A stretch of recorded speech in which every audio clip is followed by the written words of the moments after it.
हनुमान, हनुमान कहाँ है? उसे भी बुला लो।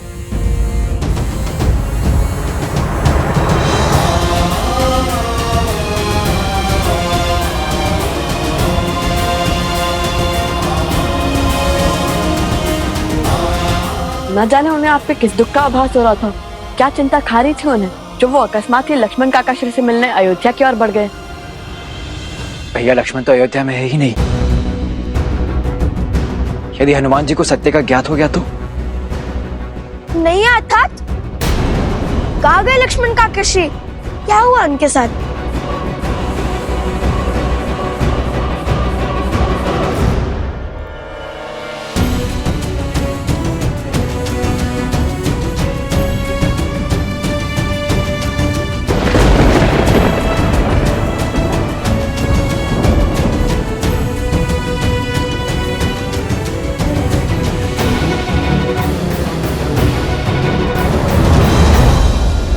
प्रभु,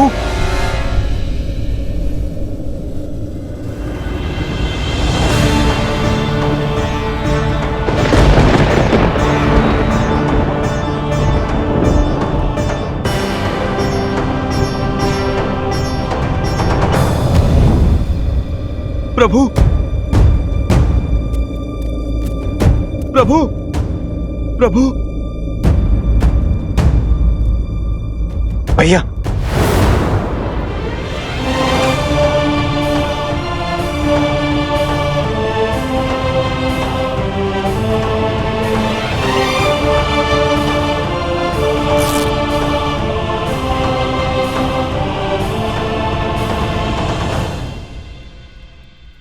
यूं किसी को बिना बताए अयोध्या जाने का क्या अर्थ था हनुमान?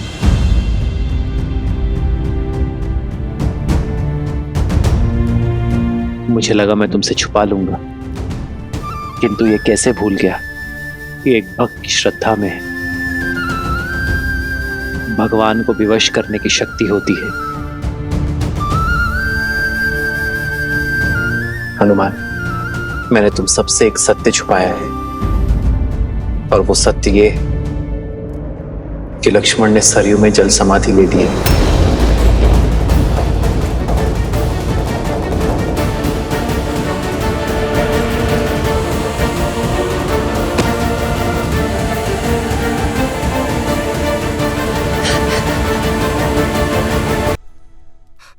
आपने लक्ष्मण भैया को रोका नहीं?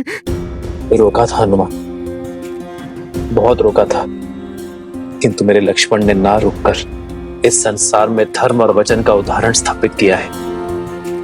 और मैं ये चाहता हूं कि मेरे पुत्र भी उसी मार्ग पर चले, धर्म और वचन की स्थापना के लिए अपने प्राण तक त्यागने को सज रहे। हनुमान, मैं जानता हूं दुख विराट है, किंतु ये समय टूटकर बिखरने का नहीं है। ये समय है स्वयं को संभालने का, हर संकट से लड़कर संसार की रक्षा करने का है।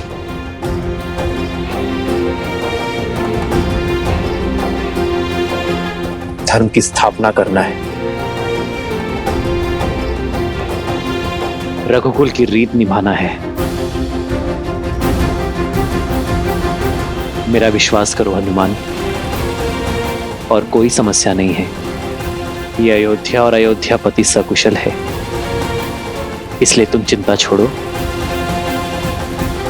और लवकुश के साथ दिग्विजय की यात्रा में आगे बढ़ो। नहीं प्रभु, आप मुझे स्वयं से दूरी का दंश मत दीजिए। प्रभु, आप मुझे अपने साथ रहने की आज्ञा दीजिए, आज्ञा दीजिए प्रभु।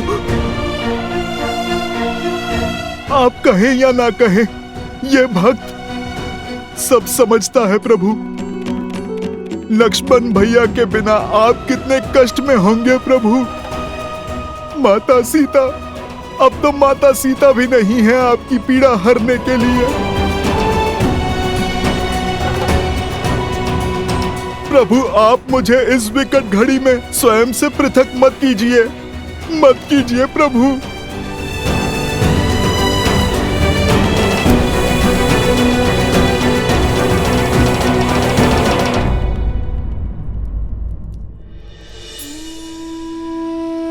यदि आप हमारे कारण चिंतित है पिताश्री, तो आप व्यर्थ में ही व्यतीत हो रहे हैं। वक्त से इस विकट घड़ी में भगवान के साथ उनका सुख मत छीनिए। देखिए ना, आपकी चिंता हनुमान जी के मुख पर प्रदर्शित हो रही है। जिन्हें आपके साथ रहना चाहिए, हमारे साथ नहीं।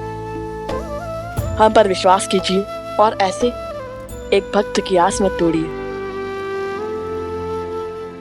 हनुमान,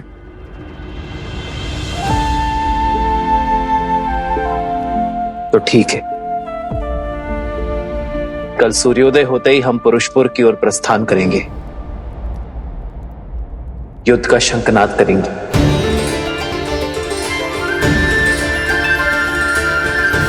और तुम भी हमारे साथ ही चलोगे हनुमान।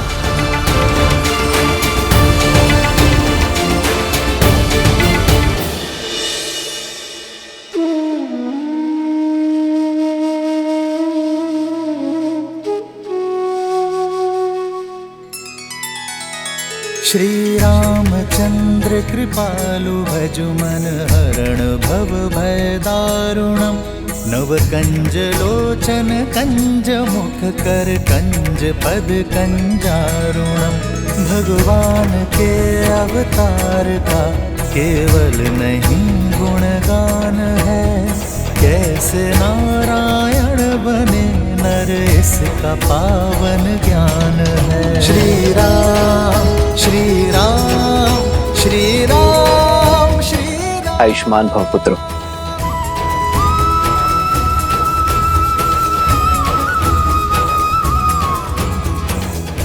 अपनी दिग्विजय को संपूर्ण करने के लिए सज्ज हो। सेना भी सज्ज है भैया।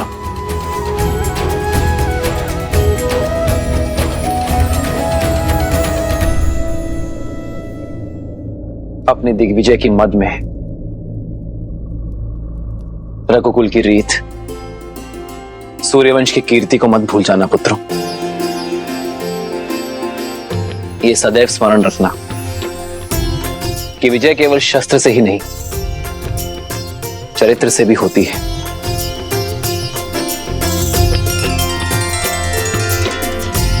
तुम दोनों केवल रघुवंश के अंश नहीं हो, धर्म के पथिक भी हो। और ये यात्रा केवल भ्रमण नहीं, यह अध्ययन है, संसार का भी और स्वयं का भी। क्योंकि जो स्वयं पर विजय पा लेता है, उसे संसार कभी हरा नहीं सकता।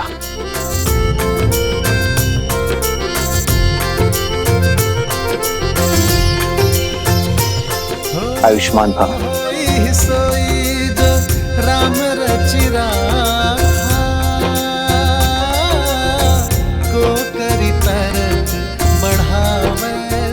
भरत, माताओं तक सूचना पहुंचा दी तुमने? जी भैया, संदेश भेजा जा चुका है।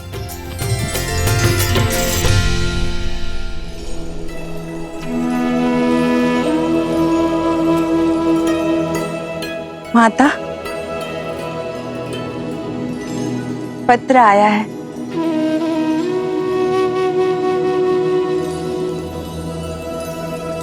प्रभु ने आप दोनों की सुन ली। कल महाराज और भरत भैया की भेंट लव, कुश और हनुमान जी के साथ हुई और रात्रि में भोजन भी उन लोगों ने साथ में ही किया। तुम सत्य कह रही। धन्यवाद नारायण, धन्यवाद। मेरे पोते अपने पिता से मिले, उनका आशीर्वाद पाया, इससे सुखद और क्या हो सकता है। लव और कुश अपने भारत भ्रमण को संपूर्ण करने के लिए आगे बढ़ रहे हैं और राम और भरत पुरुषपुर की ओर अग्रसर हैं, उन दुष्ट गंधर्व के अंत के लिए सज्ज है।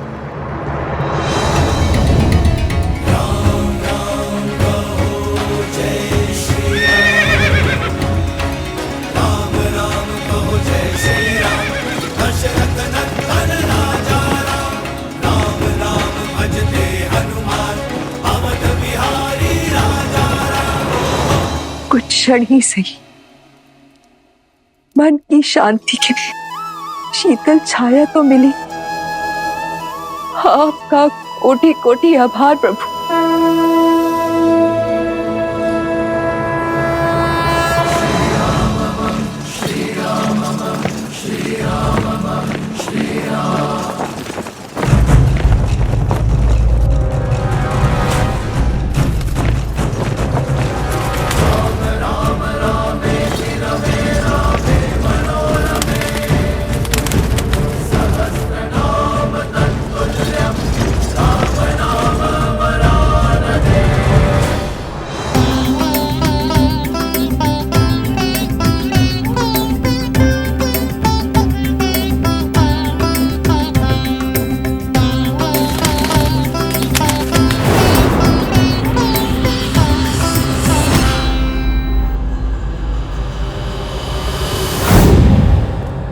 महाराज की जय हो। क्षेत्रवासियों ने अयोध्यापति राम से सहायता की गुहार लगाई है और वो अपनी सेना के साथ इसी ओर अग्रसर है। उनके अनुज भरत भी उनके साथ है। सुना है कि कौशल की सेना अत्यंत बलशाली है और प्रचंड है। यदि युद्ध हुआ तो हम उनसे कदापि नहीं जीत पाएंगे महाराज।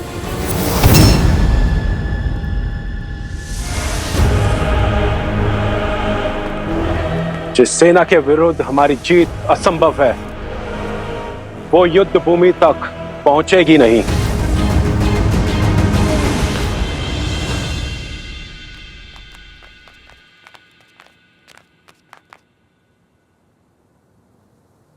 कुश, ये तो कोई आश्रम प्रतीत होता है। कदाचित आज भाग्य में किसी महान ऋषि से भेंट का आनंद लिखा है।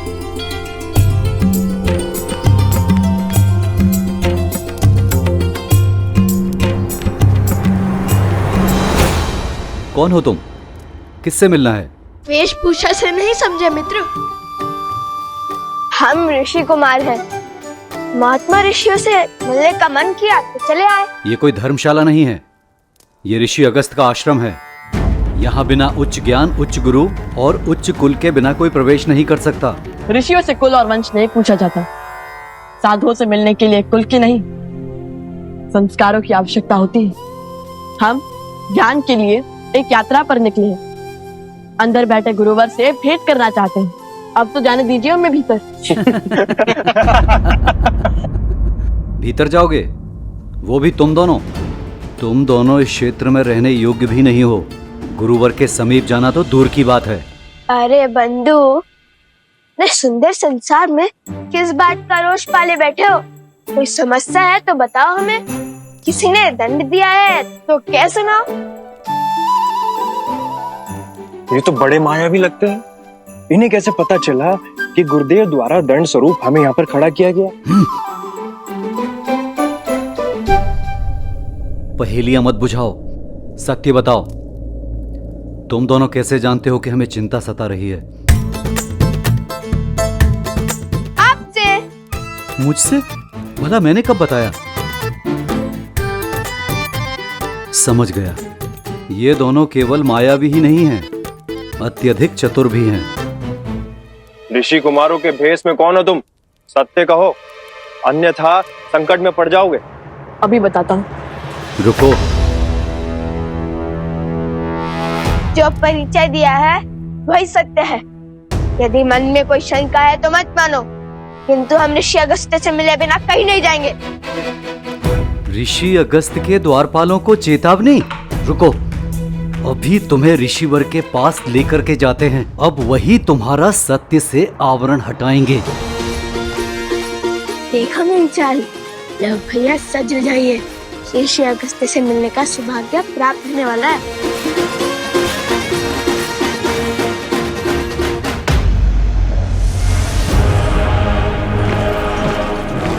वो देखिए महाराज, राम की सेना घाटी में प्रवेश कर चुकी है।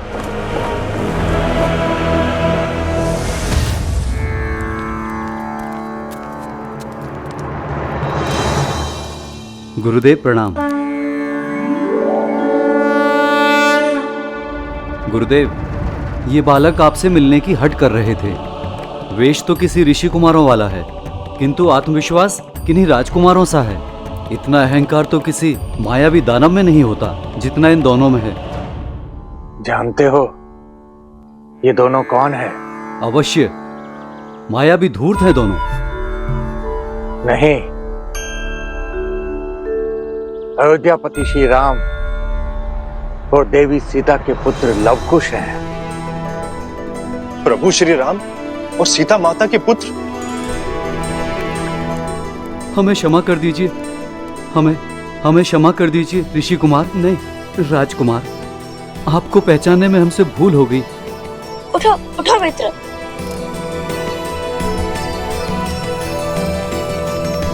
कर्तव्य भले ही राजकुमारों का निभाते हैं, किंतु मन से सदा ऋषि कुमार है।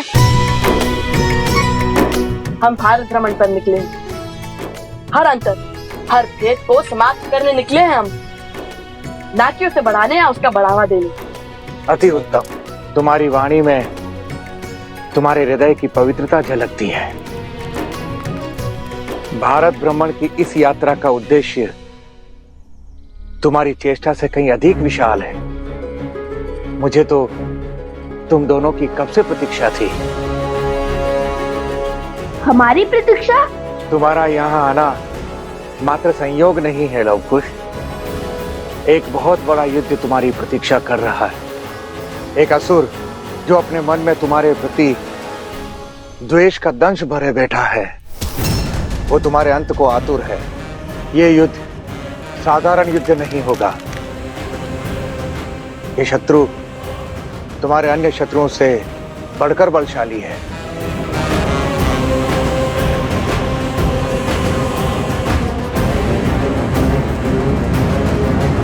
वो भी तुम दोनों की भांति पितृभक्त है, जो अपने पिता की मृत्यु का प्रतिशोध लेने का प्रण लिए बैठा है। कौन है वो उसे? कुंभकर्ण पुत्र देवावित।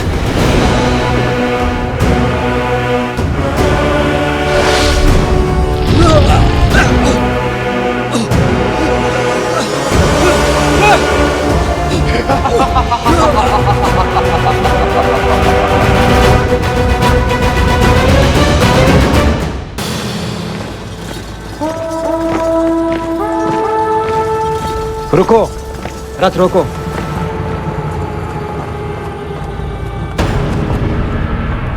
भरत, तुम सेना को लेकर आगे बढ़ो।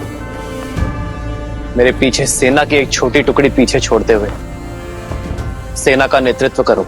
मैं तुम्हें इस युद्ध की बागडोर सौंपता हूं। ये मेरे लिए सम्मान की बात होगी भैया, विश्वास रखिए, मैं आपको निराश नहीं करूंगा। और भरत के होते हुए श्री राम को युद्ध भूमि में पग रखने की आवश्यकता नहीं होगी।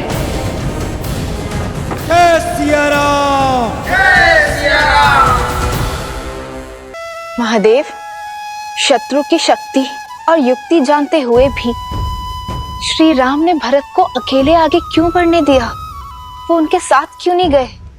वो तो अंतर्यामी है, सब ज्ञात है उन्हें।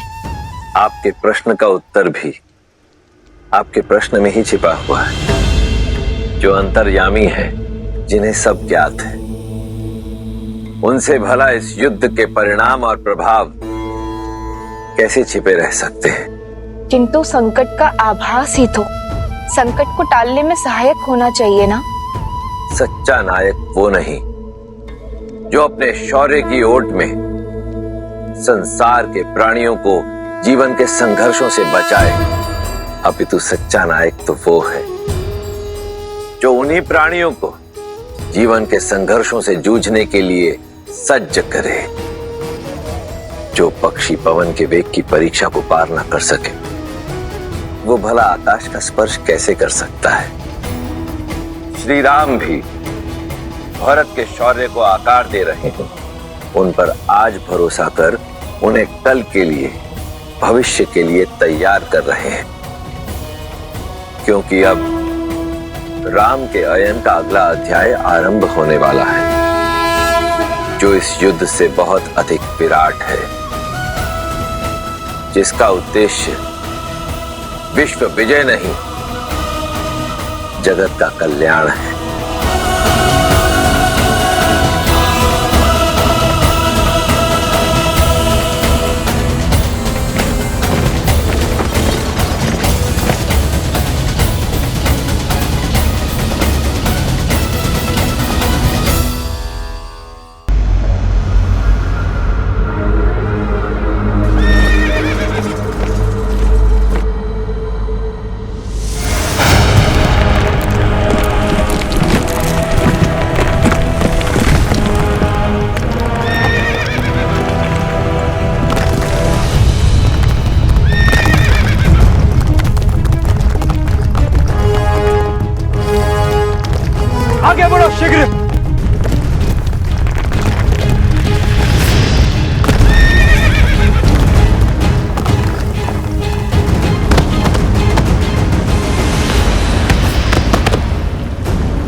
सैनिकों,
मेरे पिता महायोद्धा कुंभकर्ण के मृत्यु दिवस की पूजा करने से पीछे हट रहे थे ये सब। मैंने इन्हें ही मृत्यु का दंश दे दिया।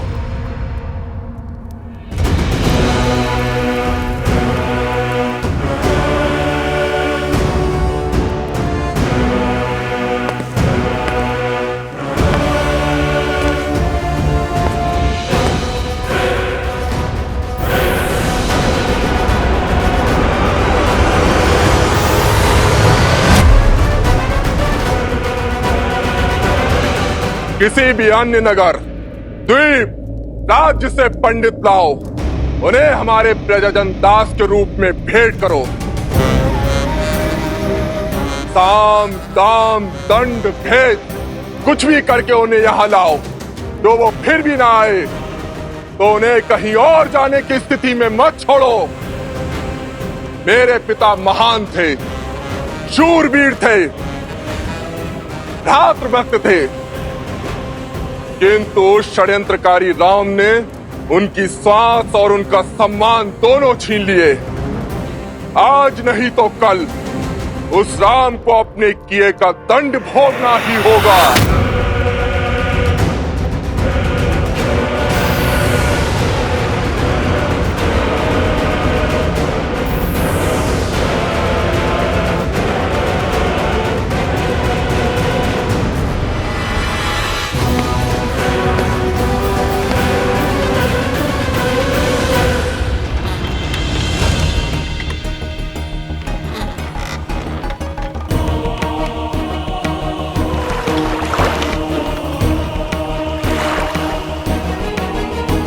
यहाँ से पूर्व की ओर जो द्वीप है, वही है कुंभकर्ण के सौतेले पुत्र देवामित का साम्राज्य।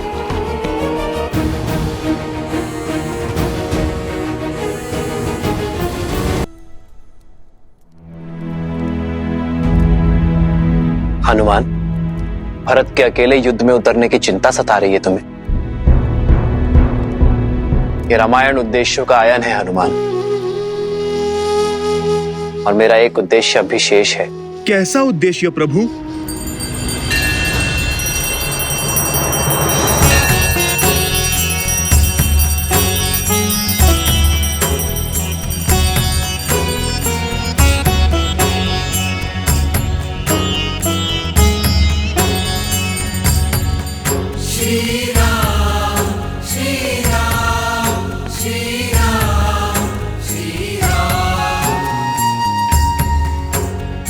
दशरथ पुत्र राम का नमन स्वीकार करे ऋषि कुंभोधर।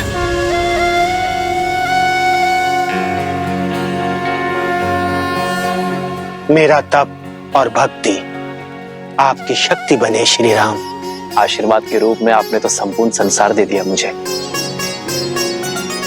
याद था कि आप इसी मार्ग से जाने को हैं। आपके मार्गदर्शन में हिंगलाज माता के दर्शन करने की इच्छा है मेरी। अपने भाई भरत की विजय की प्रार्थना करना चाहता हूं मैं ऋषिवर। हर हर महादेव।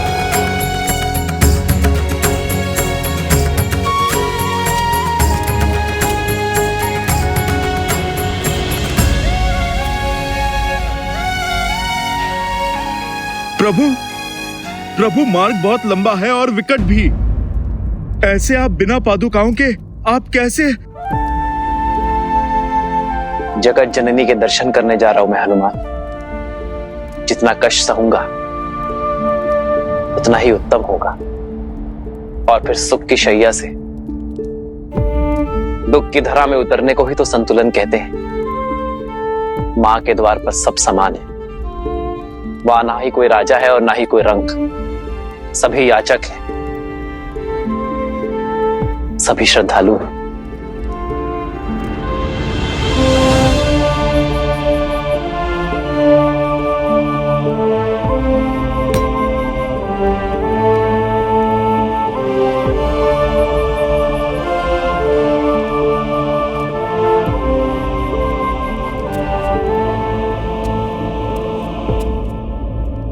माता हिंगलाज देवी की, माता हिंगलाज देवी की, माता हिंगलाज देवी की, माता हिंगलाज देवी की।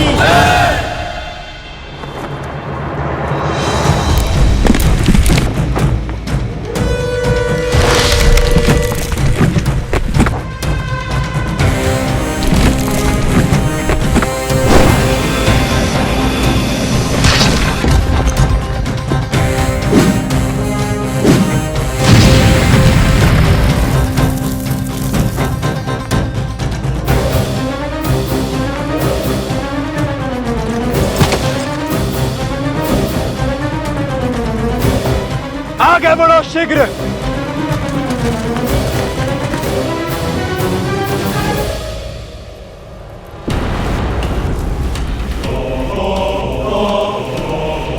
यमदेव, इस युग के अंत का समय आ गया है।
शीघ्र ही श्री राम के पग पुनः अयोध्या में पड़ेंगे। तब आपको उनके समक्ष जाना होगा काल पुरुष, और आप जैसे ही उनके समक्ष जाएंगे वैसे ही श्री राम विधि के विधान को समझ जाएंगे और अपनी देह को त्याग देंगे।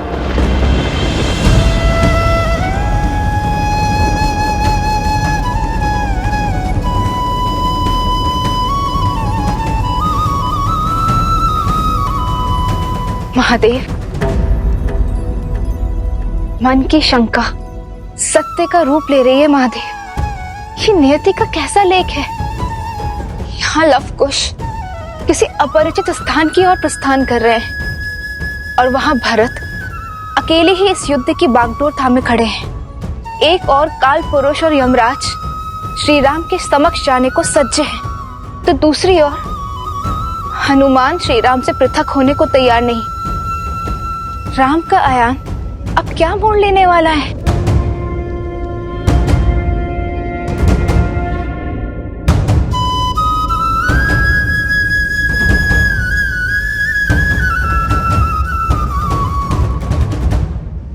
क्या परम भक्त हनुमान अपने श्री राम का देह त्याग सह पाएंगे? जब उन्हें ज्ञात होगा कि काल का चक्र स्वयं श्री राम पर ही चलने वाला है, तब हनुमान को कौन रोकेगा? कौन संबल देगा उन्हें?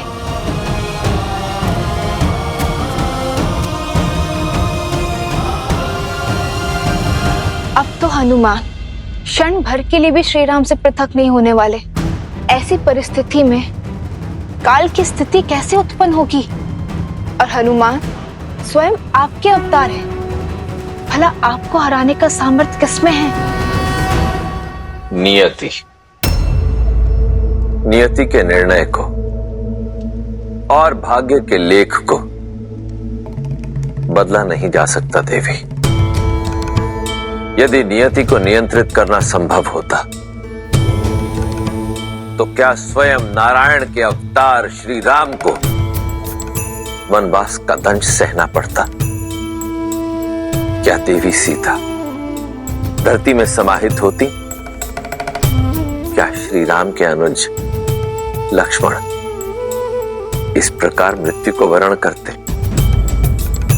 क्या महाज्ञानी महातपस्वी लंकापति रावण इस प्रकार अपयश प्राप्त कर संसार से विदा होता? यही नियति का चक्र है देवी। कठोर परंतु न्यायपूर्ण। देर सवेर जो भी घटना घटित होने वाली होती है वो घट के रहती है। और अब नियति के इस चक्र का सामना हनुमान को करना पड़ेगा। अपने श्री राम से पृथक होने का दुख झेलना ही पड़ेगा, क्योंकि यही घटना इस युग का समापन करेगी देवी।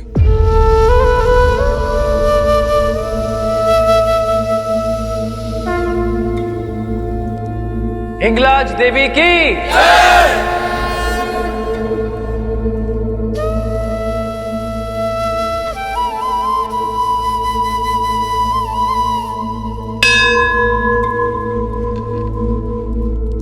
नारायण के नए अवतार की लीला आरंभ होने वाली है देवी, और इसके लिए अनिवार्य है कि श्री राम और ये युग दोनों का समापन हो। अब परीक्षा तो हनुमान की है, क्योंकि भक्त की इच्छा के विरुद्ध तो स्वयं भगवान भी अपने प्राण त्याग नहीं सकते। इसलिए यह आवश्यक है कि हनुमान स्वेच्छा से श्री राम को जाने दे। असंभव। जो हनुमान श्री राम की आह तक नहीं सह सकते, वो सदा सदा के लिए उनका वियोग कैसे सहेंगे?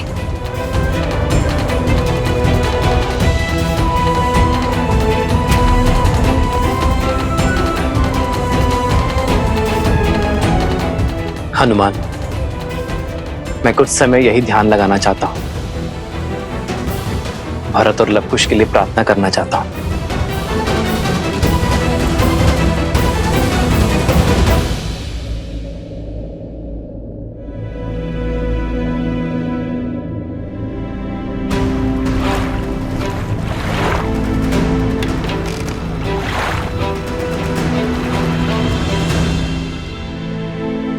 जब तक हनुमान श्री राम के साथ हैं, तब तक काल का उन तक पहुंच पाना असंभव है।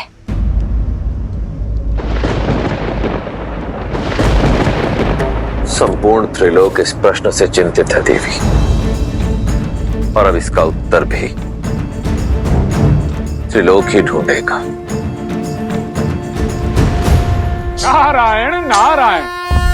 हे परमपिता, आपने उपाय तो बता दिया, किंतु उसे करेगा कौन? आप नारद मुनि, आप करेंगे।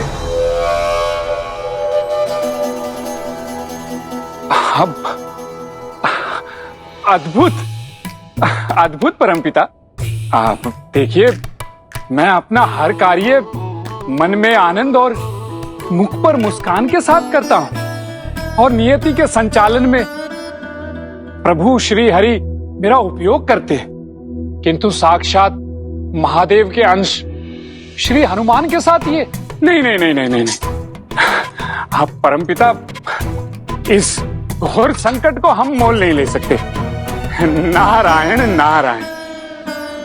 हे परमपिता, यदि भूल से भी हनुमान को इस छल का आभास हो गया तो वो मुझे कहीं से भी खोज निकालेंगे, और यदि बात प्रभु श्री राम पर आई तो उसमें तो वो मेरे ही समान हैं, प्रभु श्री हरि के भक्त। किंतु इस छल के पश्चात हनुमान किसी को भी क्षमा नहीं करेंगे। तब तो हरि का आगमन टालना होगा, क्योंकि जो कार्य हरि के परम भक्त नारद मुनि करने से कतरा रहे हैं तो उस कार्य को और कौन संपूर्ण करेगा? माता। और यदि ये कार्य नहीं हुआ तो नियति का चक्र रुक जाएगा। इसलिए श्री राम पर से हनुमान का ध्यान हटाना बहुत ही आवश्यक है। परंतु माता, ये तो लवकुश के साथ भी अन्याय ही होगा ना?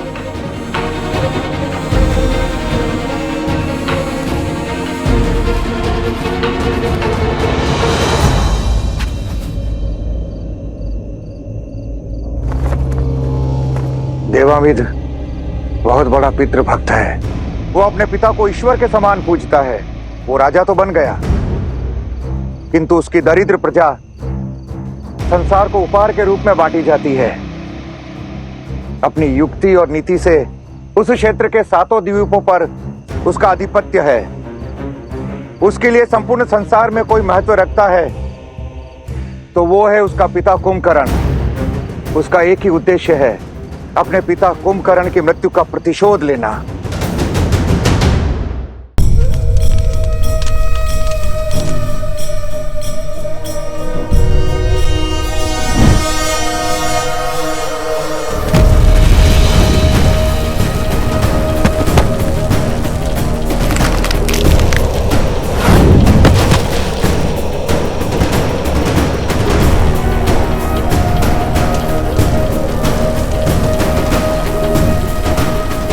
पिताश्री।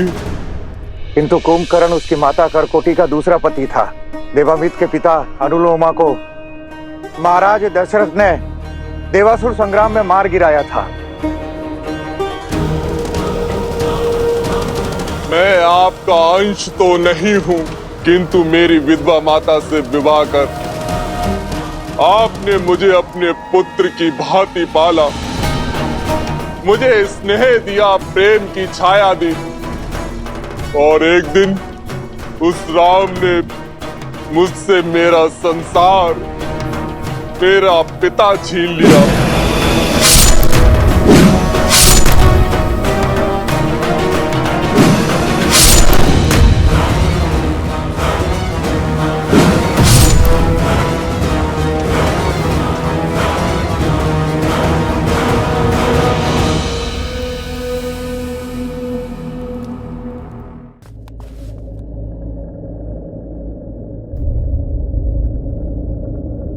उस दुष्ट को दंड देना सरल नहीं होगा।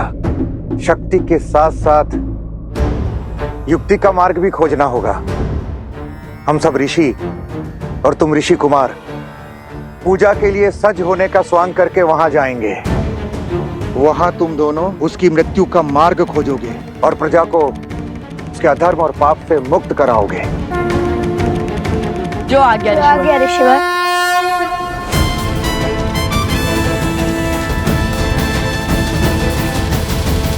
आपने तो अपना अनुज धर्म निभाया, अपने भाई की आज्ञा का पालन करने के लिए अपने जीवन का बलिदान दे दिया। अब बारी मेरी है, मैं अपना पुत्र धर्म निभाऊंगा, आपकी मृत्यु का प्रतिशोध लूंगा।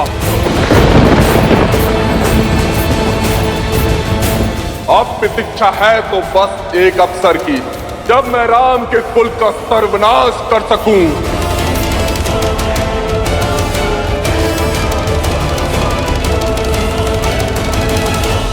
नारायण नारायण।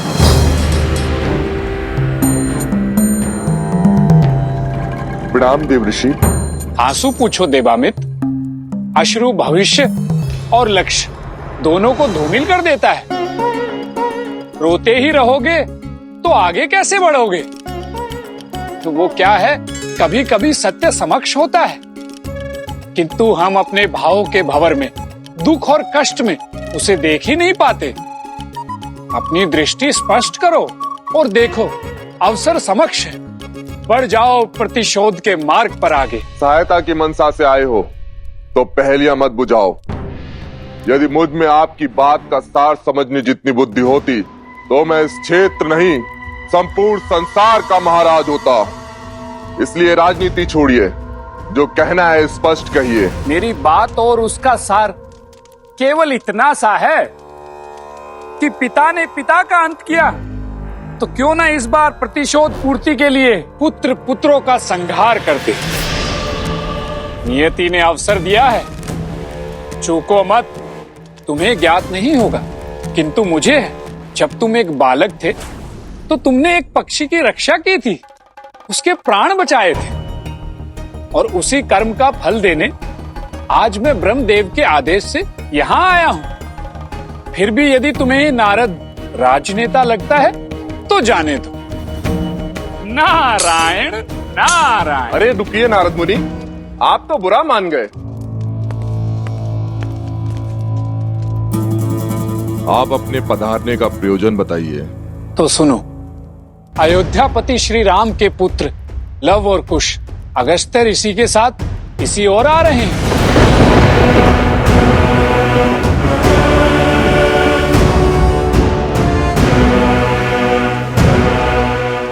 धन्यवाद ऋषिवर, आपने मुझे दिशा दिखाकर मेरे प्रतिशोध का मार्ग प्रशस्त कर दिया। नारायण नारायण।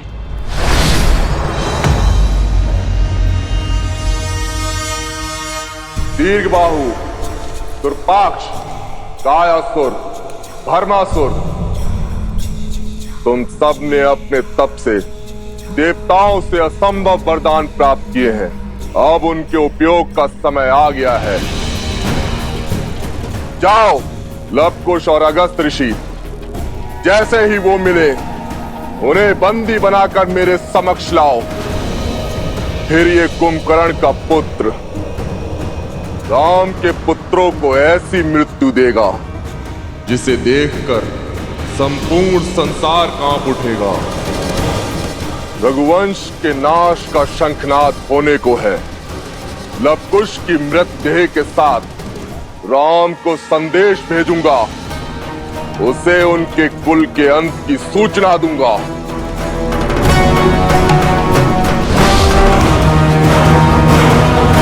लंबोदर, माता के सम्मान और श्रद्धालुओं की सुविधा के लिए मैं यही माता हिंगलाज का मंदिर बनाना चाहता हूं। जगत कल्याण के लिए अति उत्तम विचार है रघुवर। आपके इस कर्म से युगों युगों तक माता हिंगलाज की कृपा आपके कुल और प्रजा पर सदैव बनी रहेगी।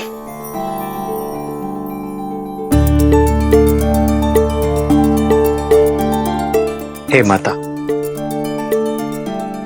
मेरे भरत को शक्ति और संबल देना।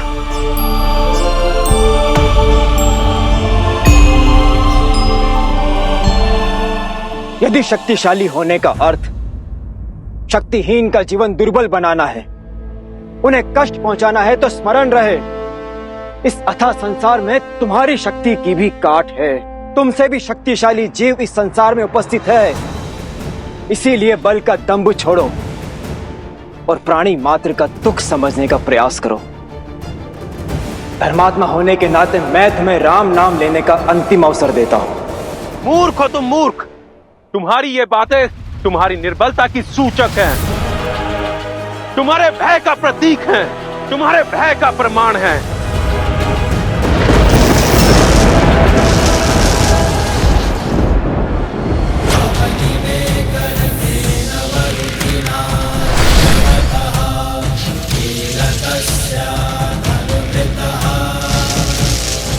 भय का नहीं, सत्य का प्रमाण है। जय सिया राम।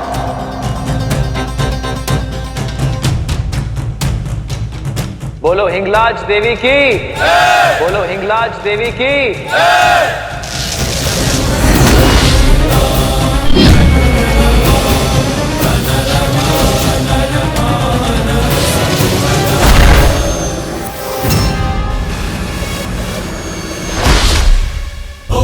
जय सिया राम। जय सिया राम।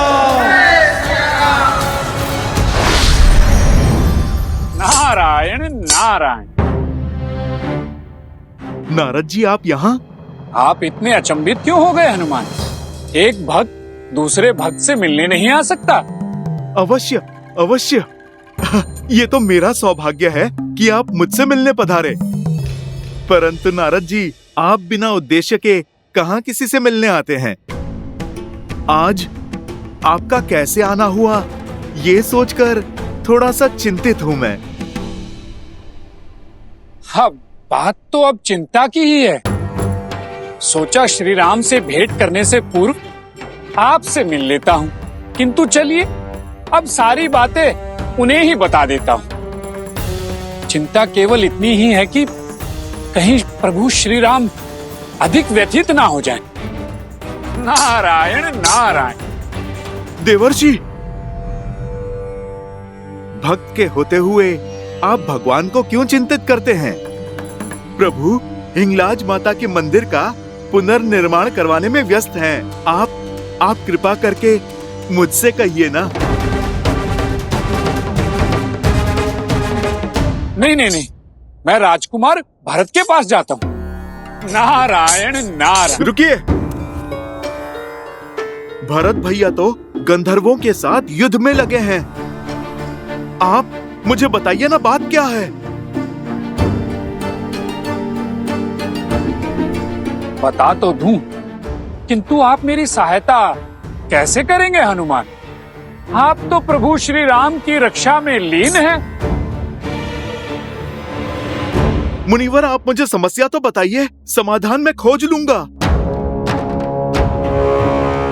लव कुश अगस्त्य ऋषि के साथ कहीं गए हैं, और वो जिस दिशा में गए हैं वहां कुंभकर्ण का पुत्र देवामित उनकी प्रतीक्षा कर रहा है, और उसे ज्ञात हो चुका है कि लव कुश श्री राम के पुत्र हैं। उसकी मंशा शुभ नहीं है हनुमान जी। आप निश्चिंत रहिए देवऋषि। मेरे होते मेरे अनुज लव कुश पर कोई भी कुदृष्टि नहीं डाल सकता। बस ये संदेश देने और आश्वासन के यही तो बोल सुनने आया था मैं। देवऋषि, बहुत बहुत धन्यवाद आपका। ये केवल राम काज ही नहीं, ये तो मेरे प्रभु श्री राम पर होने वाला प्रहार है, क्योंकि लव कुश की हानि प्रभु की हानि है, रघुकुल की हानि है। देवऋषि, अब ये समस्या मेरी है। नारायण नारायण।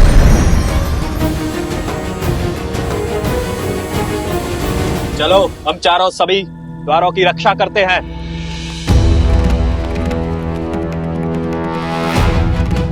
द्वार खोलो बंधु, हम ऋषि यहाँ पर पूजा के लिए आए हैं। हमें यहीं से हर ओर दृष्टि रखनी चाहिए। आसमान से सब स्पष्ट दिखाई देगा। राम के पुत्र हैं, इतने मूर्ख नहीं हैं जो सीधा द्वार से आएंगे।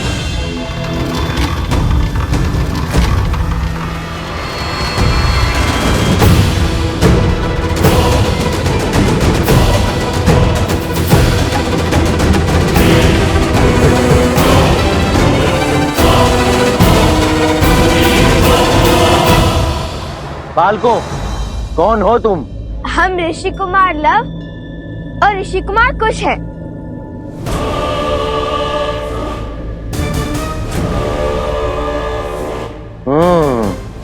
लव, कुश, यही तो हैं वो दोनों। घेर लो इन्हें, सभी द्वार बंद करो, भागने ना पाए। ये क्या हुआ? भैया, कहीं मैंने ऋषि कुमार के स्थान पर राजकुमार तो नहीं बोल दिया? नहीं। तो फिर यहाँ पे बंदी क्यों बना रहे हैं?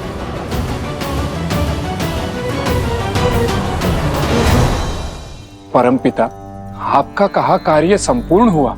एक और कुंभकर्ण के पुत्र को लवकुश का भेद बता दिया, और दूसरी ओर हनुमान को भी उन पर आए संकट के विषय में सूचित कर दिया।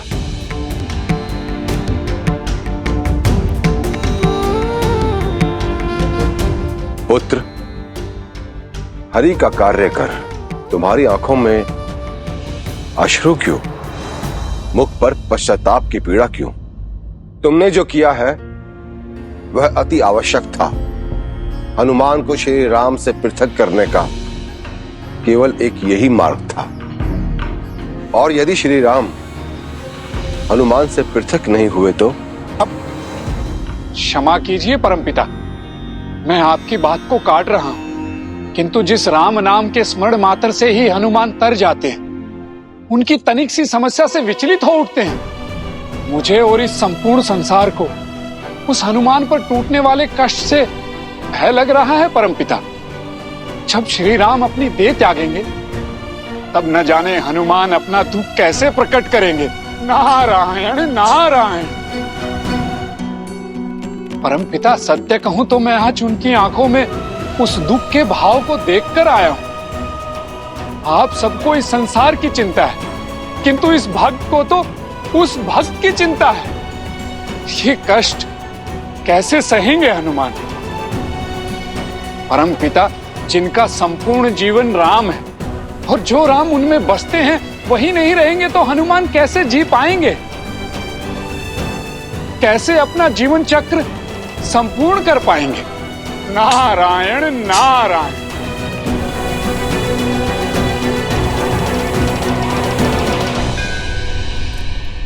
माता हिंगलाज देवी की, माता हिंगलाज देवी की। चलो, उचित ही हुआ।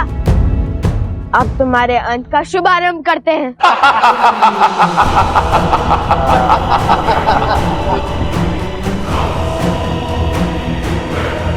भूल कर दी बालको, जो स्वयं ही मृत्यु के मुख में चले आए।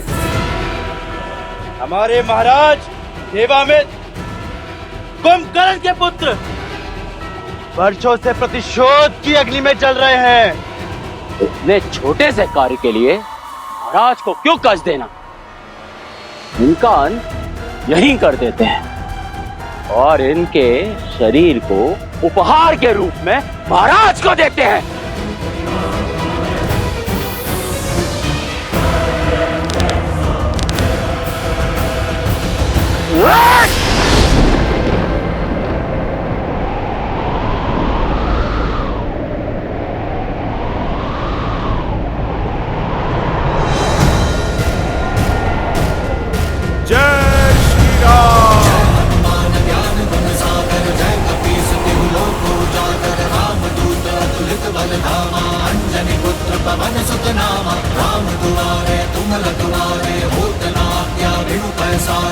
किसने साहस किया सिया राम पुत्र लव कुश को हाथ लगाने का?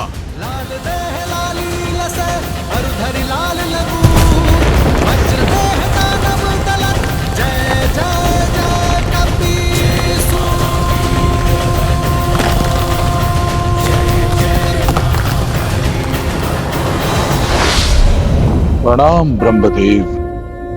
प्रणाम देव ऋषि।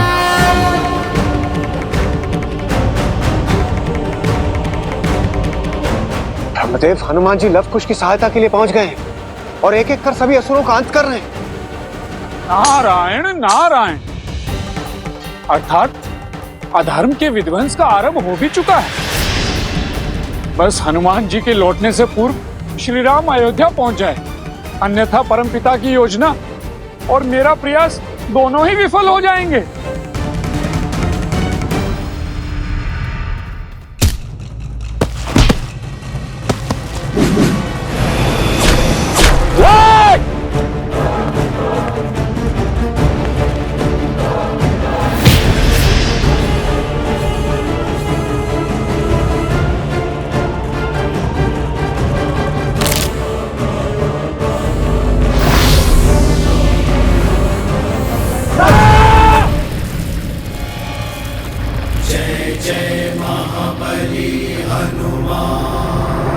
कायासुर को तो मेरा वरदान प्राप्त था, ये कैसे संभव हो सकता है? जहां राम भक्त हनुमान, वहां सब संभव है सूर्यदेव।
जगत के जेते सुगम अनुग्रह तुम्हारे नेते और मनोरथ जो कोई लावे सोई अमित जीवन फल पावे चला नित्य जीव अतुलित जो था बंधु निधन सुनी उपजा क्रोधा कपि दिखाता रुन भटरावा नट कटाई कर जारु धावा। तो दुर्भाग्य को तो मेरे वरदान की ढाल प्राप्त है। नारायण नारायण।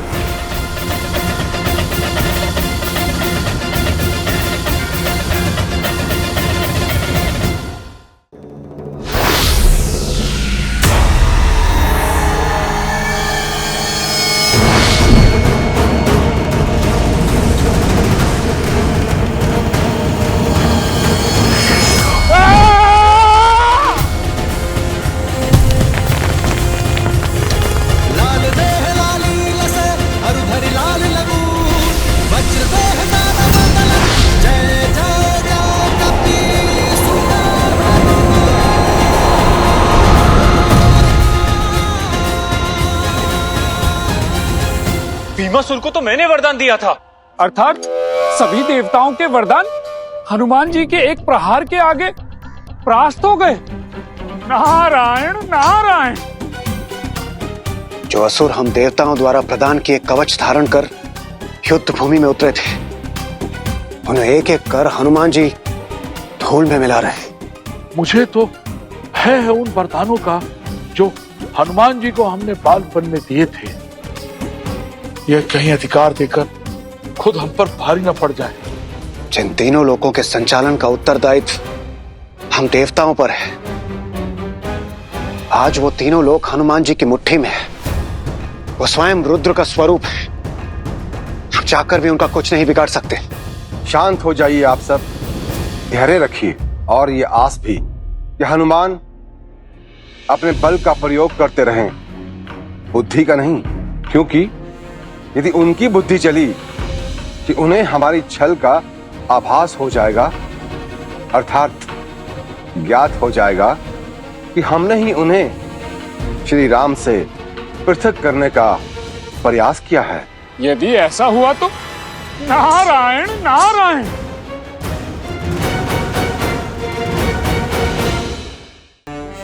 प्रणाम गुरुदेव। आयुष्मान भव। हनुमान जी, आपको तो पिताश्री के साथ होना चाहिए था। मैं तो प्रभु के साथ ही था। वो तो देव ऋषि नारद ने मुझे आकर बताया कि आप दोनों संकट में हैं। बस मैं आप दोनों को बचाने मेरे प्रभु से दूर चला आया। यदि मैं प्रभु से पूछता तो प्रभु भी मुझे यही आज्ञा देते। प्रभु तो हिंगलाज माता के मंदिर की स्थापना करके अयोध्या के लिए प्रस्थान कर चुके होंगे। मैं मार्ग में ही प्रभु के साथ हो लूंगा। चलिए, उचित ही हुआ जो आप यहाँ आ गए। आपसे भेंट भी हो गई हमारी। किंतु एक बात समझ नहीं आई कि हम पर आक्रमण होने से पहले देव ऋषि को ज्ञात कैसे हुआ? ये श्री राम का पुत्र है ना कुश। ये बड़ा ही अबोध है, किंतु इसकी बुद्धि बड़ी तीव्र है। ये मुझे फंसाकर ही मानेगा। नारायण नारायण। नारद, सब उसी का किया जा रहा है। पहले तो स्वयं आकर हमारे महाराज को इन दोनों का सत्य बताया, किंतु ये नहीं बताया कि हनुमान भी उनके साथ है। ये हमें घेर कर मारने का षड्यंत्र था उस नारद का।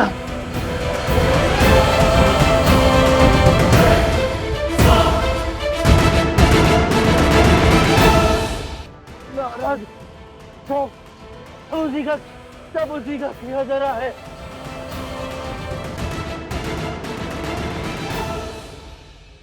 मैं तो हर ओर से फंस गया।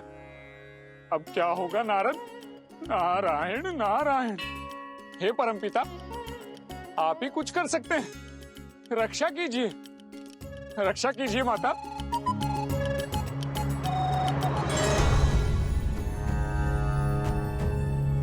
मुझे तो किसी घोर अनिष्ट का आभास हो रहा है। नहीं नहीं, ये कदाचित अपनी अंतिम श्वास में यूं ही कुछ बड़बड़ा गया। मृत्यु यदि समीप हो तो अधर्मी ऐसी ही बातें करते हैं। क्या आपको मेरी सेवा की आवश्यकता है? वो क्या है ना, जब प्रभु मंदिर में थे तब तक मन चिंता मुक्त था, किंतु अब जब प्रभु अयोध्या के लिए निकल चुके हैं तो मेरा हृदय घबरा रहा है। मुझे शीघ्रातिशीघ्र प्रभु के पास पहुंचना है। हाँ हाँ, आप अवश्य जाइए हनुमान जी। वैसे भी ऋषिवर ने उस दुष्ट देवामित्र का दंड का दायित्व हमें सौंपा है और उसे संपूर्ण भी हम ही करेंगे। पहले समझाएंगे, यदि न माना तो उसे समाप्त कर देंगे।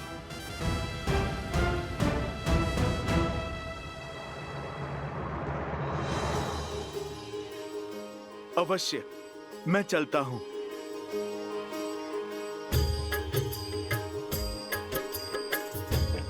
आज्ञा दीजिए। आयुष्मान भव। दुख भंजन जय हनुमान, संकट मोचन जय हनुमान, महावीर प्रभु जय हनुमान, अंजनी पुत्र जय हनुमान। स्मरण है ना, जब भी हनुमान की आवश्यकता पड़े अपने बड़े भाई को स्मरण कर लेना। हनुमान तुम्हारी आंखों के समक्ष होगा।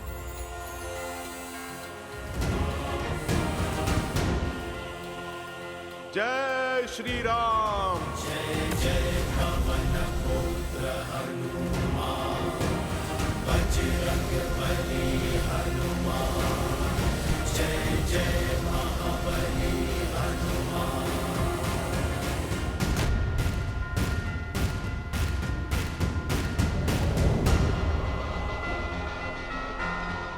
देव ऋषि नारद।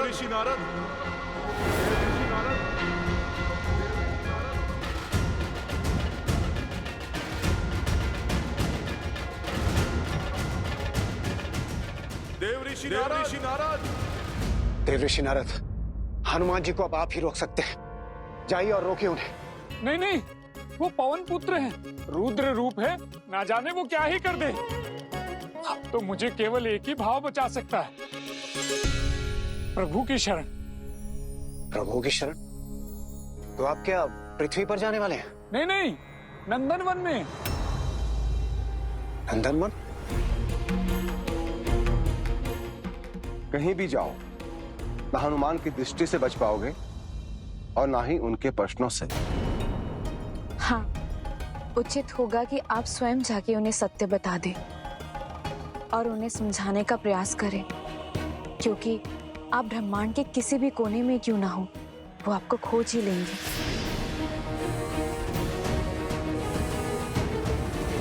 माता, वो भले ही मुझे खोज लें, लेकिन मेरे कार्य में विघ्न नहीं डाल पाएंगे।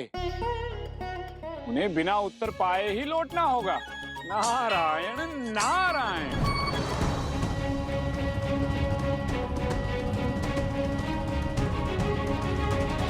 लगता है मुझसे बचने के लिए युक्ति सोच रहे हैं मुनिवर।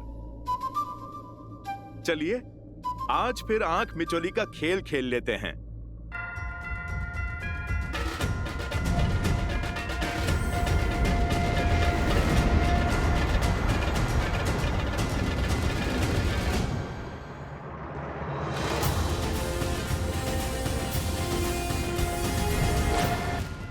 जय श्री राम।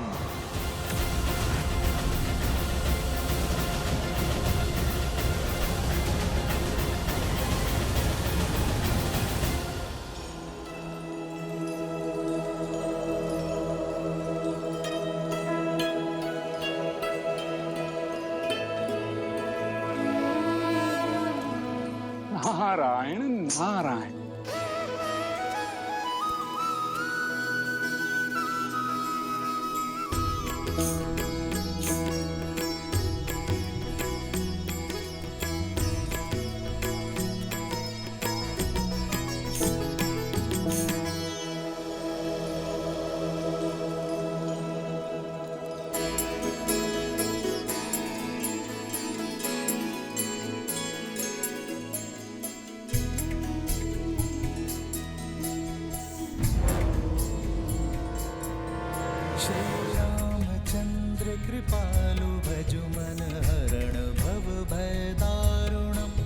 नव कंज लोचन कंज मुख कर कंज पद कंजारुणम कंदर्प अगणित अमित छवि नव नील नीरज सुंदरम पट पीत मानहु तड़ित रुचि सुचि नौमि जनक सुतावरम।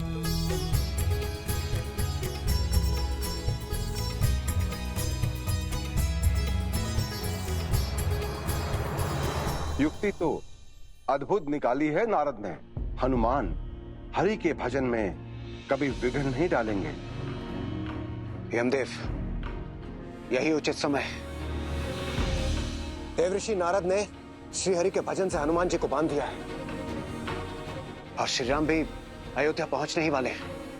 भेज दीजिए काल पुरुष को, यही उचित समय होगा।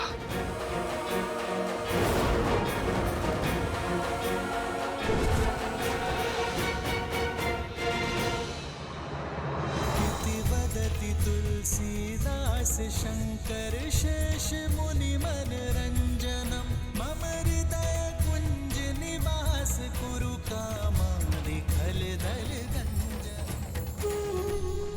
एक भक्त ने दूसरे भक्त को रोकने के लिए भगवान का ही सहारा लिया है। अद्भुत चतुराई है आप में देवर्षि नारद। अब क्या करोगे मेरे हनुमान?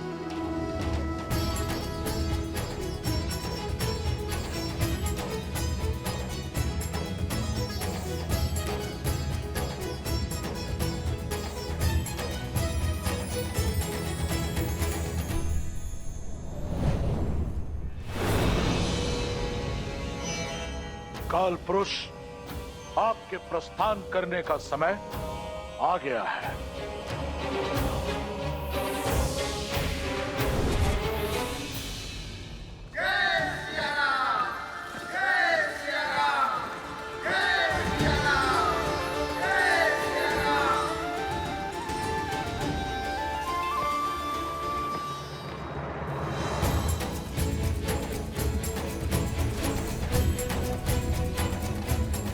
प्रभु, प्रभु अयोध्या पहुंच गए?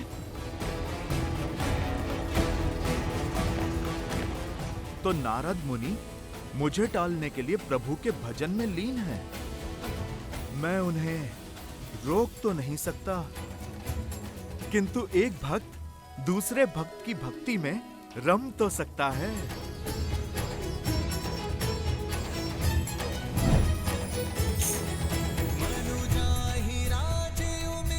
अच्छा, तो इन्हें लगता है मुझसे अधिक स्तुति कर पाएंगे ये। नारद किसी के रोके नहीं रुकता। नारायण नारायण।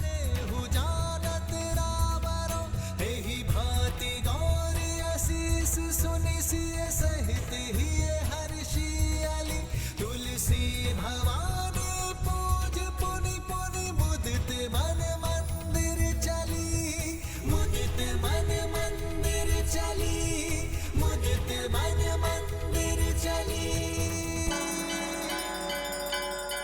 सिया राम, सिया राम, सिया राम, सिया राम, सिया राम, सिया राम, सिया राम, सिया राम, सिया राम, सिया राम, सिया राम, सिया राम, सिया राम, सिया राम, सिया राम, सिया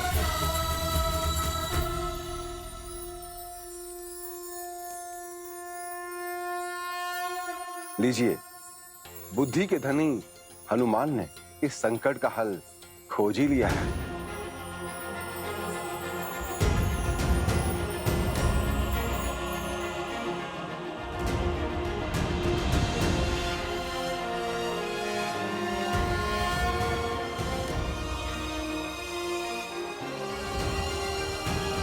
मान गए हनुमान जी? प्रभु के परम भक्त तो केवल आप ही हैं। मुनिवर, ये तो आपकी कृपा है, किंतु आज ये भक्त इस भक्त के प्रश्नों से बचने का प्रयास कर रहा है। नारायण नारायण। आपकी राजनीति मेरी समझ से तो परे है। एक और उधर बताया तो दूसरी ओर इधर। अब देखिए हनुमान जी, मैंने तो वही किया जो मुझे कहा गया था। आप इस समय श्री राम के साथ नहीं हो सकते। हनुमान जी, मेरी चाल का केवल यही कारण है। प्रभु के साथ नहीं हो सकता अर्थात? अधिक तो नहीं कह सकता हनुमान जी, किंतु इस समय आपका श्री राम के साथ होना नियति को स्वीकार नहीं है हनुमान जी। और मेरा कार्य केवल इतना ही था कि मैं आपको श्री राम से दूर ले जाऊं। मैं आपकी भक्ति के आगे अपना मस्तक झुकाता हूं हनुमान। आप जैसा भक्त इस धरा पर न जन्मा है न कभी जन्मेगा। आपकी शुद्ध भक्ति से आने वाला युग श्रद्धा एवं सतता सीखेगा, संबंध निभाना सीखेगा, और इसी कारण आप सदैव सदैव के लिए स्मरण किए जाएंगे। बस इससे अधिक मैं और कुछ नहीं कह सकता हूं हनुमान जी। मुनिवर, मेरा संदेश सत्य में बदल रहा है। मेरे प्रभु पर संकट के बादल मंडरा रहे हैं। आप मुझे आज्ञा दीजिए। मेरे जीवन का एकमात्र उद्देश्य प्रभु की रक्षा मुझे पुकार रहा है। जय श्री राम।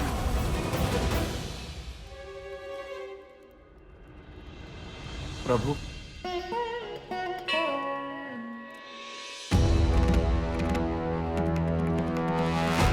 ऋषिवर, इसके आगे का मार्ग हम स्वयं पूर्ण करेंगे, क्योंकि कुंभकर्ण पुत्र देवामीर को यह ज्ञात हो चुका होगा कि श्री राम के पुत्र यहाँ आ चुके हैं। ऐसे में हम पर अनंत प्रहार होने लगेंगे और इसमें आपका जीवन भी संकट में आ सकता है। और गुरुवर, आपको कोई संकट में डालकर हमें विवश करे तो वो मुझे बिल्कुल स्वीकार नहीं। इसलिए हम आपसे आग्रह करते हैं कि आप जाकर शिव मंदिर में बैठकर तप कीजिए। तब तक हम इस कुंभकर्ण के पुत्र को समझा कर आते हैं। कल्याण हो।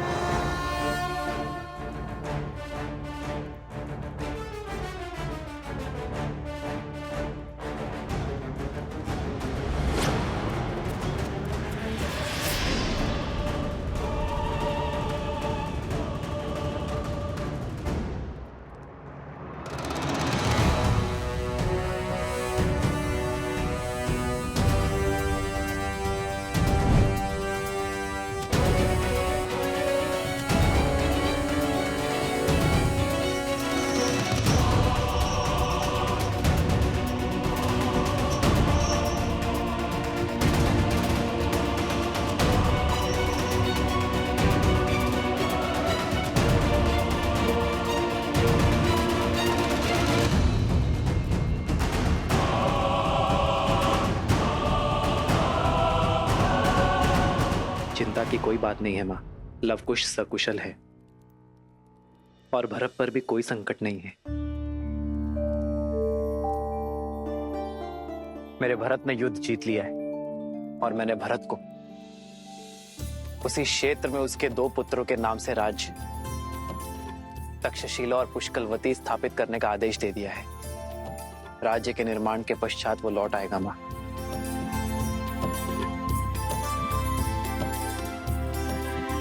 अब जैसे मेरे चित्त को शांति मिल गई है मां। ऐसा आभास होता है जैसे धर्म स्थापना के सभी कार्य संपूर्ण हो गए। हमारे रघुकुल के वंशज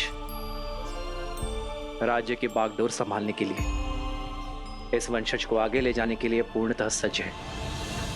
लगता है जैसे मेरे कंधों से बहुत बड़ा भार उतर गया है।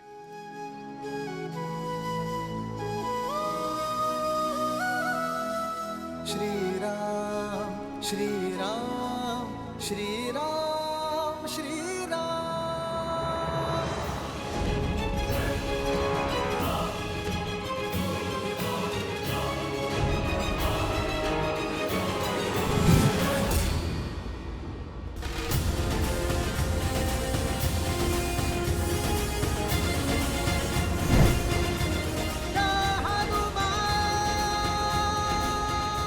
पहले मेरी माता के प्राण लिए, फिर लक्ष्मण भैया को छीना। अब ये नियति मुझसे मेरे प्रभु को पृथक करने का षड्यंत्र रच रही है। कुछ तो है जो मेरी सोच और समझ से बाहर है। अति शीघ्र प्रभु के पास पहुंचना होगा।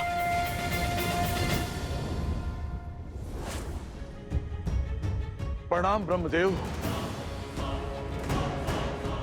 काल पुरुष को रिक्त हाथों लौटना पड़ा क्योंकि हनुमान अयोध्या की ओर अग्रसर हैं। हनुमान के होते श्री राम अपना देह कैसे त्यागेंगे? समाधान समस्या में ही छिपा है इंद्रदेव। हनुमान किसी की नहीं सुनेंगे सिवाय श्री राम के। तो अब क्या किया जाए ब्रह्मदेव?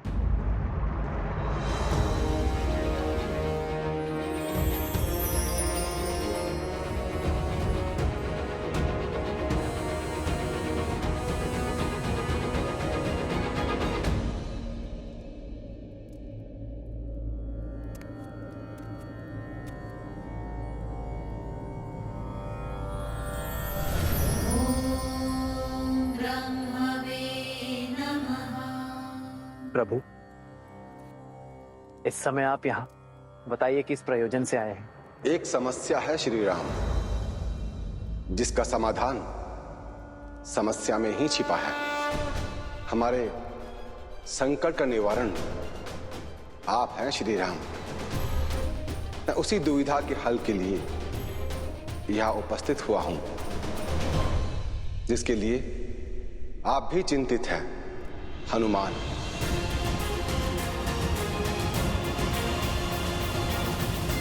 जिनके प्राण आप में बसते हैं, किंतु आपके प्राण तो केवल धर्म में बसते हैं। जिस धर्म के पथ पर चलकर आपने अपने ही अनुज लक्ष्मण को मृत्यु को पाने की आज्ञा दे दी, जिस धर्म की ज्योत को प्रज्वलित रखने के लिए देवी सीता ने अपने प्राण त्याग दिए, उसी धर्म को आगे बढ़ाने के लिए, जीवन चक्र को आगे बढ़ाने के लिए, नए युग के आगमन के लिए, त्रेता के अंत और द्वापर युग के शुभारंभ के लिए आपको जाना होगा प्रभु, ताकि आपका अगला अवतार इस धरा को तृप्त करे और संसार को नई सीख दे। पर जब तक हनुमान यहां है तब तक ये असंभव है। आपको हनुमान को समझाना होगा। कैसे, ये तो आप जाने, किंतु करना आपको ही होगा प्रभु।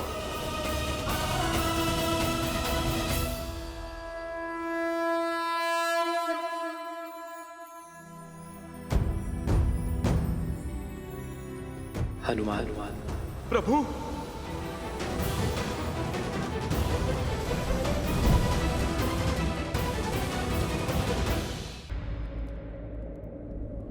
प्रणाम प्रभु। हनुमान, मैं तुमसे कुछ बात करना चाहता हूं। इस तुच्छ भक्त में इतना सामर्थ्य तो नहीं कि मैं आपसे कुछ कह सकूं, किंतु मैं इतना अवश्य समझ चुका हूं कि कुछ तो घट रहा है जो मुझसे छुपाया जा रहा है। प्रभु, कोई तो सत्य है जिसे मुझसे पृथक रखा जा रहा है। इसलिए प्रभु, मैंने निर्णय लिया है कि अब मैं आपको एक क्षण के लिए भी अकेले नहीं छोड़ूंगा। मेरे नहीं होने पर उस काल के पग अयोध्या तक पहुंचे, किंतु अब मेरे रहते वो काल इस अयोध्या में पग धर के दिखाए। ये चुनौती है मेरी उस काल को। अब काल का काल बनेगा ये हनुमान।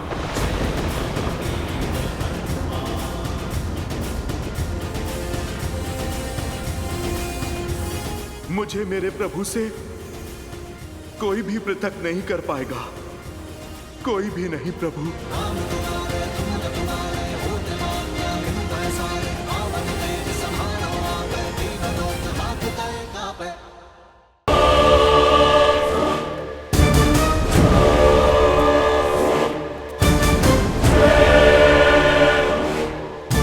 तो तुम हो उस राम के पुत्र, तुम भी उसी की भांति तुच्छ दिखते हो। निर्बल बनवासी से तुम्हारे पिता राम ने मेरे पिता की हत्या की संसार समझता है वो महान है, वो बहुत बड़ा योद्धा है, किंतु सत्य तो ये है कि उस राम में इतना सामर्थ्य नहीं, वो इतना महान नहीं कि बल से मेरे पिता श्री कुंभकर्ण और पितामह रावण को मार सके। छल किया था उसने, छल। आज मैं उस राम को राक्षस कुल की शक्ति से अवगत कराऊंगा, किंतु उससे पूर्व तुम्हारे हाथ खोल तुम्हें लड़ने का अवसर दूंगा। क्या करूं, मैं उस राम जैसा छलिया जो नहीं हूं।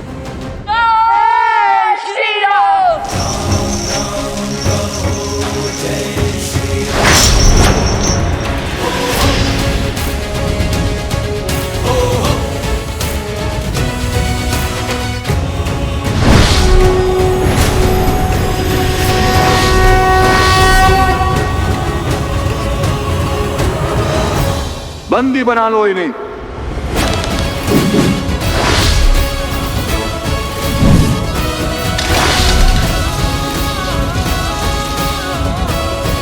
जिनका नाम इतना अनादर से ले रहे हो, अब हम तुम्हें उनका परिचय देते हैं, उनके नाम लेने का ढंग सिखाते हैं।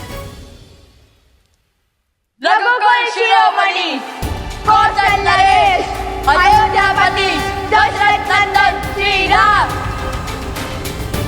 अहंकार के इसी मद में, शक्ति के इसी मद में तुम्हारे पितामह भी मृत्यु को प्राप्त हुए थे। सुना है वो रावण भी हमारे पिताश्री के नाम के आगे श्री लगाने से कतराता था, क्योंकि श्री से राम संपूर्ण होते हैं, क्योंकि श्री में सीता है और सीता से राम, सिया राम की शक्ति है उसमें।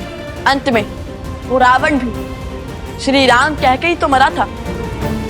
श्री राम वो ध्वनि नहीं जिससे मन घबराए, ये वो जय घोष है जिससे हर पुरुष, हर स्त्री, हर नर, हर मन को एक करता है। और धर्म की ओर से श्री राम और माता सीता का आयन ही तो श्रीमद् रामायण है, और हम सिया राम के पुत्र हैं। चाहे तो एक ही बाण में तुम्हारी जीवन लीला समाप्त कर सकते हैं, किंतु नहीं, हमारे पिताश्री ने भी तुम्हारे पितामह को, तुम्हारे पिता को एक अंतिम अवसर अवश्य दिया था सुधरने का। तुमने इस धरा को अधर्म के अधीन किया, इसलिए हम श्री राम पुत्र लव कुश तुम्हें सुधरने का एक अंतिम अवसर देते हैं।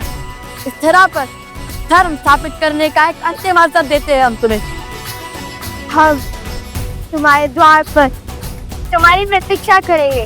शुभ अवसर है, चूकना मत। सोचो कि तुम्हें अपने पिता या पितामह की भांति युद्ध कर कुल को सर्वनाश के मार्ग पर ले आना है, या अपने चाचा श्री विभीषण की भांति धर्म के पथ पर चलना है।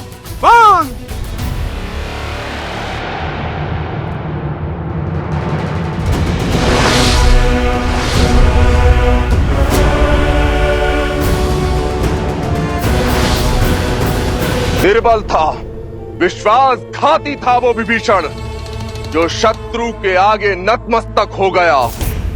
उसके मार्ग पर चला तो जीवन भर अपने पिता के बलिदान की पीड़ा नाग बनकर ढसती रहेगी मुझे। पिताश्री ने कहा था, विभीषण चाचा श्री ने राम का साथ देकर भूल की, पाप किया, रात्र धर्म से विमुख हो गया वो। संसार तुम्हें सदा विश्वासघाती के रूप में स्मरण रखेगा। रावण का भेदी कहेगा, घर का भेदी कहेगा। मैं भी अपने पिता का पुत्र हूँ, प्रतिशोध की ज्वाला में जल रहा हूँ। प्रतीक्षा करने की आवश्यकता नहीं है तुम्हें। हाँ, यदि तैयारी के लिए समय चाहिए तो बता दो।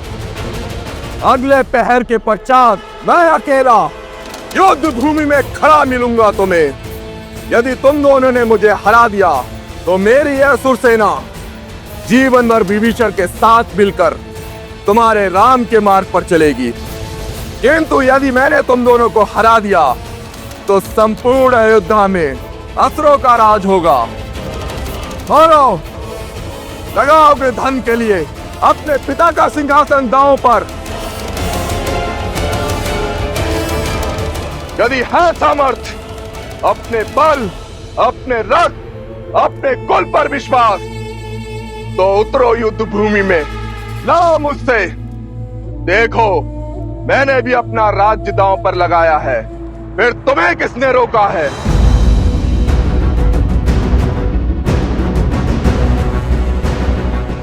धर्म ना कभी हारता है और ना ही कभी किसी से भयभीत होता है।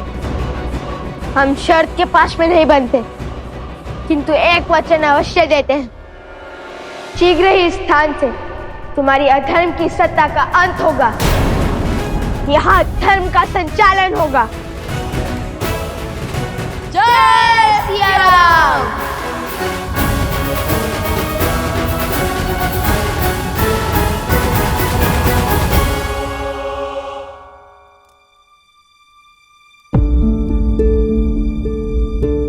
क्या हुआ प्रभु? कहीं इस सेवक की बातों से आप आहत तो नहीं हो गए? ऐसी कोई बात नहीं है हनुमान। दिन चाहे जैसे हो, उसे ढलना होता है। उदय होना, संसार को प्रकाश देना और फिर अस्त हो जाना, यही सूर्य की नियति है। नियति ने जो कुछ भी रचा है उसका पात्र बन जाना ही जीवन है। हाँ, अपनी नियति तक पहुंचने का मार्ग कदाचित भिन्न हो सकता है, किंतु उसे बदला नहीं जा सकता हनुमान, फिर चाहे वो हमारे लिए कितना ही दुखदाई क्यों ना हो। प्रभु, आपसे बड़ा ज्ञानी कौन है? मैं तो ठहरा मोटी बुद्धि का वानर। मैं बस अपनी समझ के अनुसार यही कह सकता हूं कि यदि किसी भी पुत्र से पूछा जाए कि उसके माता पिता की छाया उसके सर से उठा ली जाएगी और वो बस वहां पर खड़ा देखता रह जाएगा, उसे तो बुरा लगेगा ही ना। प्रभु, इन आंखों से मैंने अपनी माता को धरती में समाते देखा। यदि ये हनुमान अपने पे आता तो भूमि देवी को भी बांध लेता। प्रभु, वो मेरी माता की आज्ञा की अवहेलना होती और मेरी माता की माता का अपमान। बस मैं विवश खड़ा देखता ही रहा।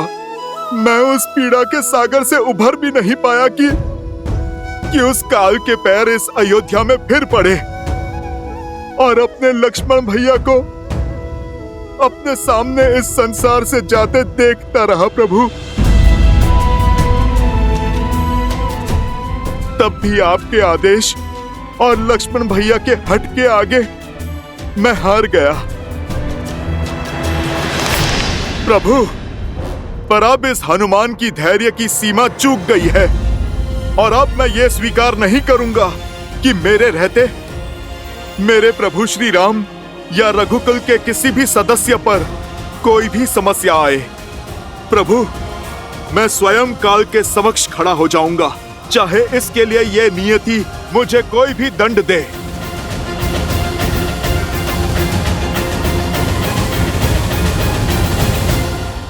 और प्रभु, आपको सौगंध है अपने इस दास की, इस बार आप मुझे नहीं रोकेंगे और ना ही किसी भी बंधन में डालेंगे। प्रभु, यदि मैंने आपकी भक्ति पूर्ण तन मन और आत्मा से की है तो मेरे प्रभु श्री राम मेरे इस कार्य के बीच में नहीं आएंगे। प्रभु, आपको मेरी सौगंध है।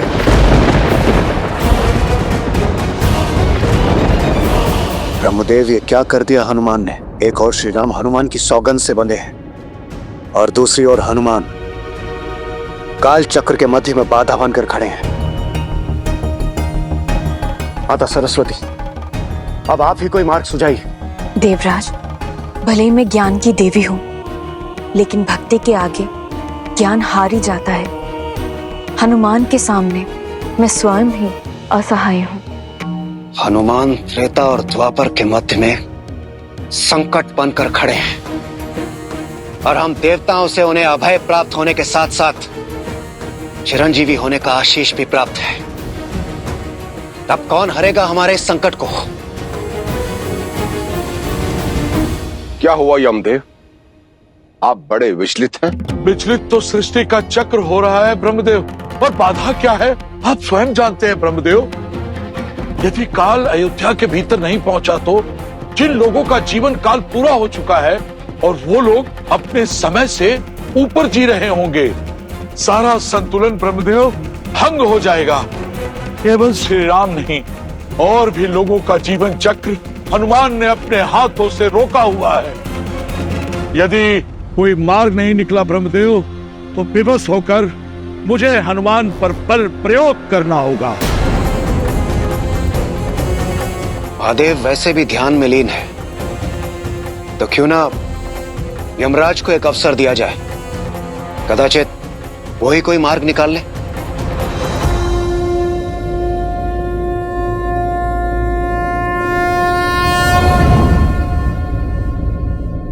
हनुमान अपने हट पर अड़े हुए हैं, तो हमें भी अपने कर्म पर टिके रहना चाहिए।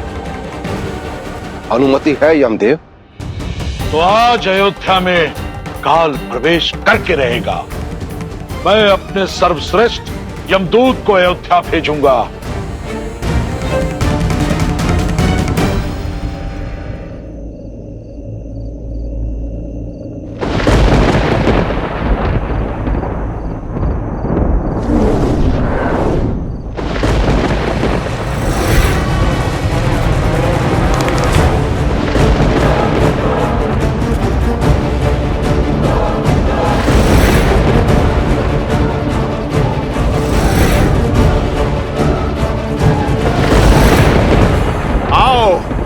मैं तुम्हारी ही प्रतीक्षा में हूं। लगता है पूरी सेना भेजी है यमराज ने। तुम नहीं जानते, इस हनुमान के पास ऐसा अस्त्र है जो इस पूरे संसार पे भारी है। वो है मेरे प्रभु की भक्ति। श्री राम श्री राम श्री राम। सावधान! आभास था मुझे कि अयोध्या में कुछ ठीक नहीं घट रहा है, इसलिए मैं सज्ज हूं स्वागत के लिए। मैं तुम्हें चेतावनी देता हूं, वहीं पर रुक जाओ। अयोध्या पे आया संकट कहीं ना कहीं मेरे प्रभु पर है, और यदि मेरे प्रभु पर कोई भी संकट आता है तो फिर तुम सब मेरे शत्रु हो। फिर मैं तुम्हारे साथ वही करूंगा जो एक शत्रु के साथ किया जाता है।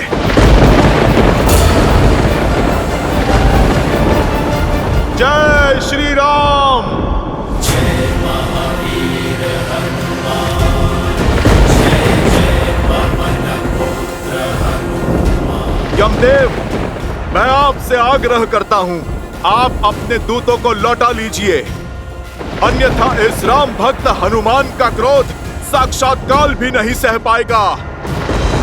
हम आपके बल से अनुज्ञ नहीं हैं मारुति, परंतु हम अपने स्वामी के आदेश से भी बंधे हैं। यमराज ने हमें आपकी बात अनसुनी करने का आदेश दिया है। आपसे आग्रह है कि आप सृष्टि के चक्र और नियति की नीति में विघ्न मत डालिए।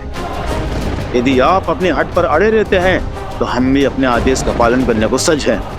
तो फिर ठीक है, धर्म युद्ध का अनुभव है मुझे। तुम अपना धर्म निभाओ और मैं अपना। जय श्री राम। जय अंजनी कुमार बलवंता, शंकर सुवन वीर हनुमंता, वदन कराल काल भुजगालक, राम सहाय सदा प्रतिपालक, भूत प्रेत पिशाच निशाचर, अग्नि पाताल काल मारी मर्दिन मारो, कोई सकल राम की राखुनाथ। अयोध्या पर संकट लाओगे, मेरे प्रभु श्री राम को विचलित करोगे इस हनुमान के रहते। देखिए जगत पिता, देखिए क्या हो रहा है। क्षमा करें, किंतु ये सब कुछ आप ही के कारण हो रहा है। आप किसी को भी कोई भी वरदान दे देते हैं। देखिए, एक वानर को शक्तिशाली बनाने का परिणाम।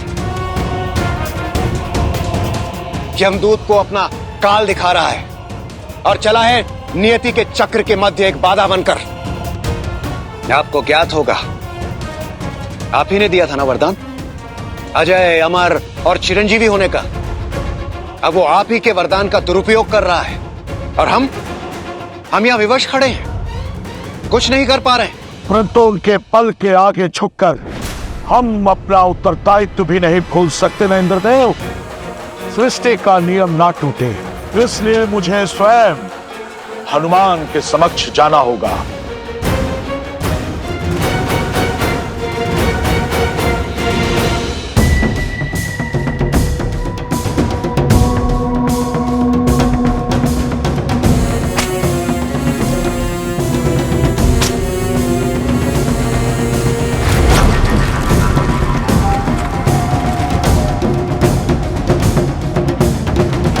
राम के पुत्र होने का अहंकार है ना तुम्हें? जानते हो मैं किसका पुत्र हूँ? महान कुंभकर्ण का। मुझे हरा सकने वाला अभी जन्मा नहीं। सत्य कहा तुमने, तुम्हें हराने वाला अभी तक जन्मा नहीं। हम भी तुम्हें हराने नहीं आए हैं, बल्कि तुम्हारा अंत कर विधिवत अंतिम संस्कार करेंगे तुम्हारा। अपने पिता के परंपरा को पूर्णतः पालन करेंगे हम। उन्होंने भी असुरों को मारा नहीं था, उनको मुक्त किया था। इतना अभिमान तो आओ सामना करो, चाहे जो भी अस्त्र चुन लो, धनुष, खड़ग या गदा। चाहे तो अपने पिता की भांति छल का अस्त्र भी चुन लो। हम श्री राम के अंश हैं और हम वैसे ही लड़ेंगे जैसे श्री राम लड़ते हैं, धर्म का कवच लेकर। और धर्म कहता है कि तुमने हमारे धर्मात्मा पिता को कपटी कहकर महाअपराध किया है, अपनी मृत्यु को निमंत्रण दिया है।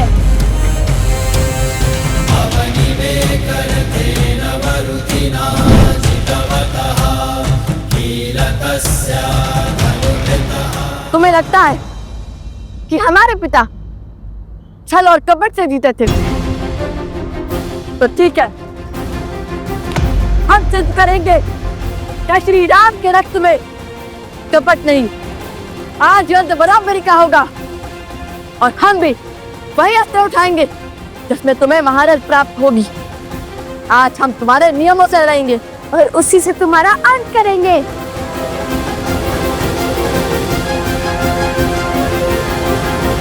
जो अधिक बोलता है वो मृत्यु पाता है।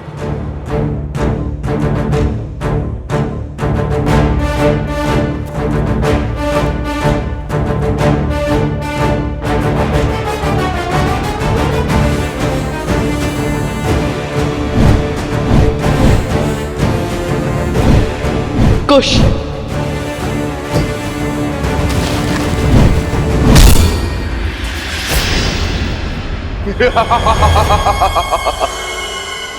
बस इतना सा बल है राम के रक्त में। अब देखो और कुंभकर्ण के रक्त का बल। कुश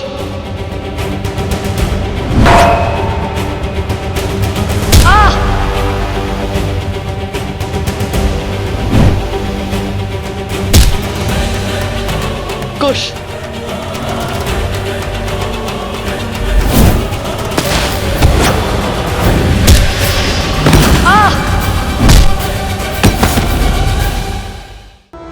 कुश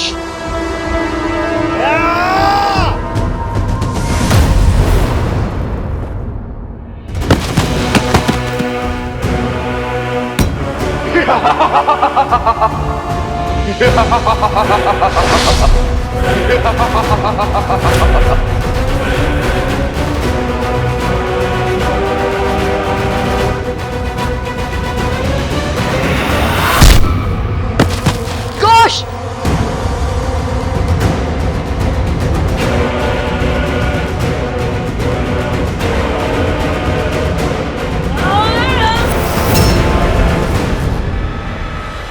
भैया